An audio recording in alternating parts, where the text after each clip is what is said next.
clear-headed mental discipline. And a growing number of people think they know how to find that. Our cover story is reported by Mo Rocca. By the time we hit the ground, we hit the ground pretty heavily. The plane spun around and twisted, and we were thrown thrown about.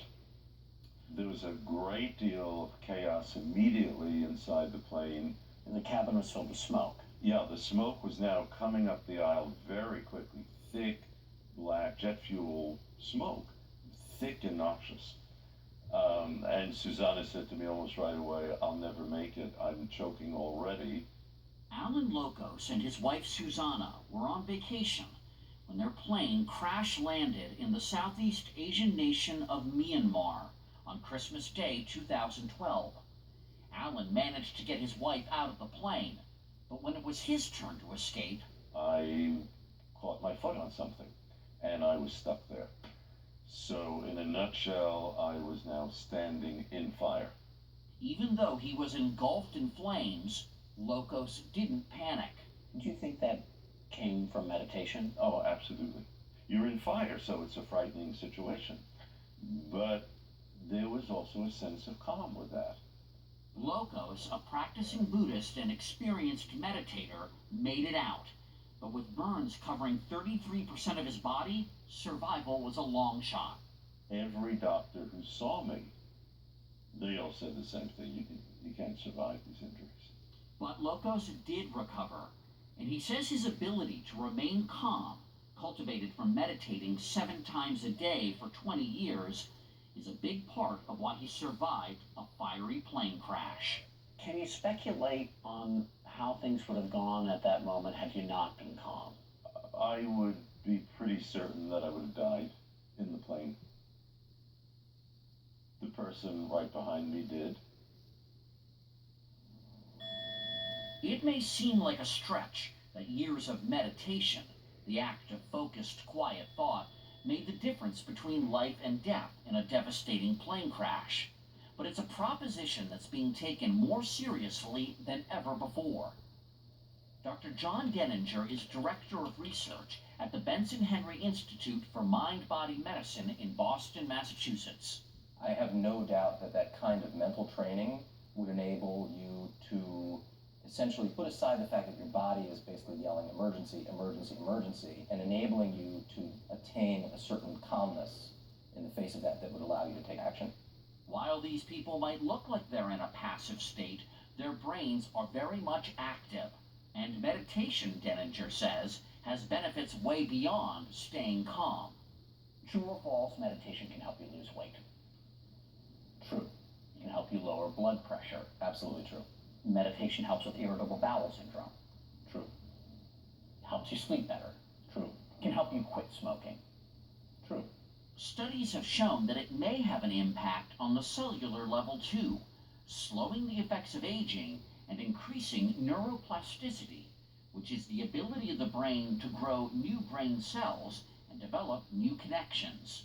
They thought that once you were an adult, neuroplasticity was gone. That has clearly been shown not to be the case. And one of the clear findings is that meditation has the ability to actually make certain brain regions thicker. And that means that there is a growth of brain cells. It's a long way from when meditation was seen as strictly alternative medicine. And in this country, we're safely out of the woo-woo zone in terms of its perception. I think not entirely safely out of the woo-woo zone. I mean, we're out of the woo-woo zone in terms of what the science says. In terms of what people believe, I think there are plenty of people out there who still are like, they hear the word meditation and they poo-poo it. About 18 million Americans meditate. I'm meditating 37 years. I've been using it for almost 40 years.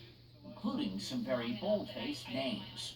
I started meditation on July 1st, 1973, on a sunny Saturday morning at 11 o'clock. One of them is director David Lynch. You remember not just the date, you remember what the date was like. I remember it as if it was yesterday, and it was so beautiful. I've been meditating twice a day for over 41 years and never missed a meditation.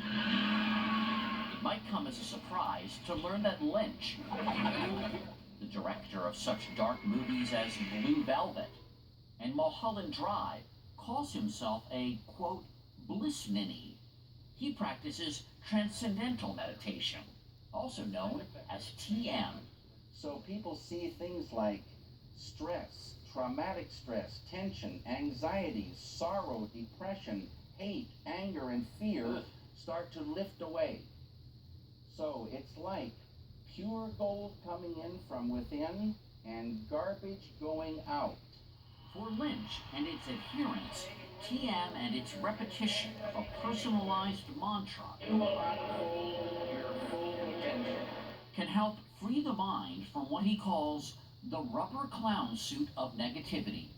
It's suffocating, it stinks, it's heavy, and you start meditating with transcendental meditation from a legitimate teacher, and that clown suit will start dissolving, and you'll feel so good.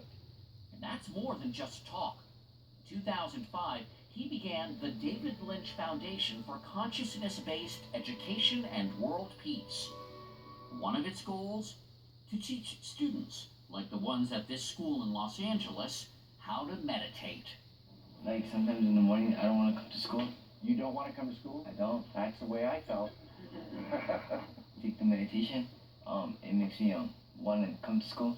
Did anybody here, when you first heard about meditation, think, okay, that sounds kind of weird? I did. Yeah. Betsy, Marie, you both did? So did I. Anna, you did too? I thought it was like, when you cross your legs and you hold your hands. I thought we would have to do that. Twice a day for 15 minutes, these students meditate. After that, it just helps me keep my day going. It just lets everything that's bad go away, and I just think of the positive things. It makes me become more, I don't know, become more happy within myself, and I become, I guess, more patient with others. When I'm in a better mood, my family's in a better mood. I don't argue as much with my sister. But when I get home after I meditate, I'm just in a good mood. I feel better about the day. Nothing bugs me. Principal Jennifer Garcia says her school, like 43 others that have adopted the program, has changed for the better. Kids are calm and they're not taking stuff out on each other, and they're really engaged in wanting to be helpful with each other. It's a different place. Allow a sense of ease to come through the body. Alan Locos never expected to get back to this place. He resumed teaching his weekly New York City meditation group only 4 months after the plane crash that almost killed him, and almost a full year before doctors expected him to be on his feet at all. If it happens to help save your life in a plane crash, that's terrific. Let's hope that that's not how it happens, but I think most of us, if not all of us who do this, see changes in our life every day that are significant. And for me, that's just great.